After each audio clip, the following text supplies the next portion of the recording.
Eh bien, bonjour. Donc, moi, aujourd'hui, je vais vous présenter 3 documentaires et 2 romans. Alors, on va commencer par Microscopique. C'est un bel album qui nous plonge dans l'univers fascinant des microbes.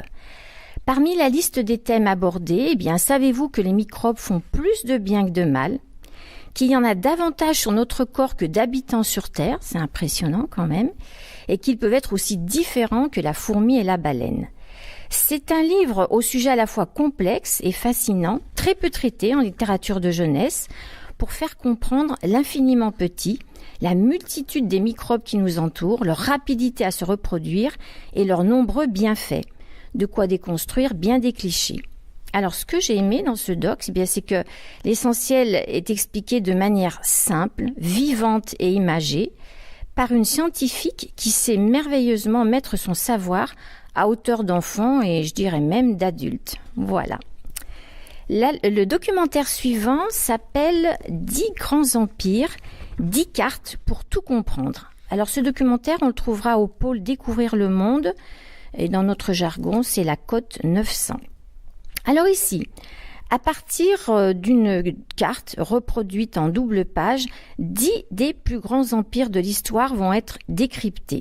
Des empires prestigieux, je ne vais pas donner toute la liste, mais bien sûr empire romain, chinois, carolingien, ces empires qui ont façonné nos cultures et modelé nos civilisations.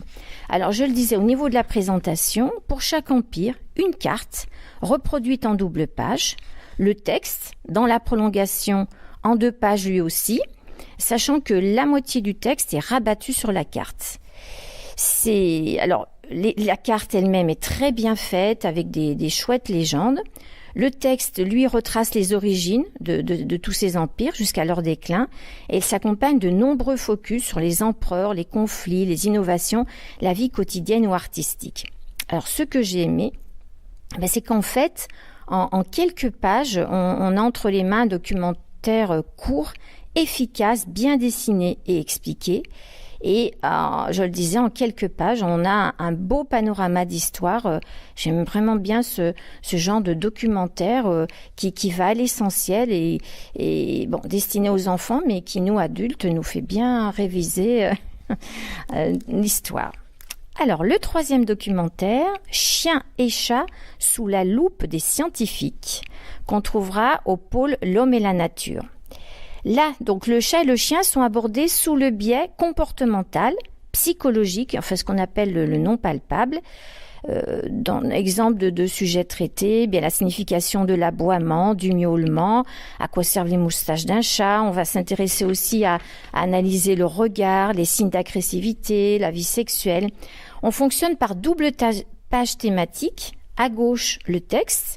À droite, une illustration pleine page, très humoristique, très réussi. En résumé, un livre intelligent, drôle, qui explore toutes les facettes du comportement de ces 2 animaux. La lecture est très agréable. Et je pense que le point commun de ces 3 documentaires, c'est que ils réunissent toutes les qualités d'un doc, c'est-à-dire texte simple, à la portée de tous, format intéressant et très bien illustré, et tout ça non dénué d'humour.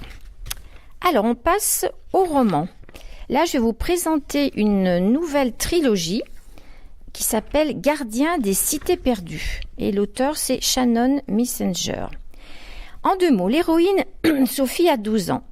Elle a quand même une sacrée particularité puisqu'elle entend les pensées des autres depuis l'âge de 5 ans. Et elle a du mal à vivre cette différence. Au hasard d'une visite au musée, elle va faire la connaissance de Fritz qui lui apprend le secret de ses origines. Et dès cet instant, la vie qu'elle connaissait, elle est terminée. Elle peut tourner une page puisqu'en fait, Sophie n'est pas humaine. Elle doit abandonner son existence entière pour rejoindre un autre univers qu'elle a quitté 12 ans plus tôt. Elle a peine à y croire jusqu'à ce que Fritz le lui prouve.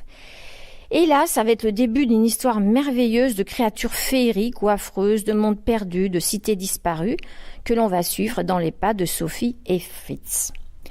Que des qualités pour cette trilogie, des personnages profonds, tous bien détaillés, nuancés, personne n'est trop parfait ou foncièrement méchant, un univers bien structuré, crédible, très intéressant. Donc pour moi, un sans faute de la part de l'auteur qui réussit quand même l'exploit de présenter une histoire mettant en scène une école de magie sans tomber dans le cliché ou le déjà-vu, si vous voyez ce que je veux dire. C'était quand même une sacrée prouesse. De l'humour, de la tendresse, sans oublier l'action et un cadre enchanteur.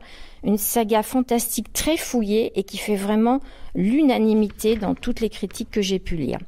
Alors la tranche d'âge, moi je dirais, bon d'accord, chaque volume a à peu près 500 et quelques pages, mais c'est tellement passionnant, on peut vraiment dès le CM2, et ensuite 6e, 5e, toujours la même rengaine. Moi en tant qu'adulte, j'y ai pris beaucoup de plaisir. Donc c'était vraiment très agréable de découvrir une nouvelle trilogie dans cet univers si prisé depuis Harry Potter, même si je déteste les comparaisons. Une belle réussite.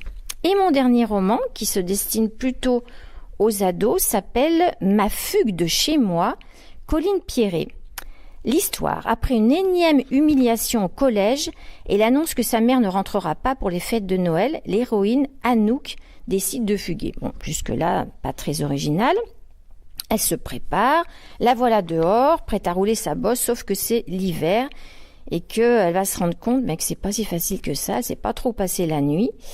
Donc son projet avorté, elle rentre chez elle, toute penaude, avant de trouver la solution pour faire sa fugue, le grenier. Et là, je trouve que voilà, c'est une fugue pour le moins originale, une idée un peu folle qui m'a beaucoup séduit. On est complètement emporté par l'histoire, on fugue avec elle, donc c'est une belle histoire de famille et d'adolescence. Je vous souhaite aussi un très bon été et je passe la parole à Ève.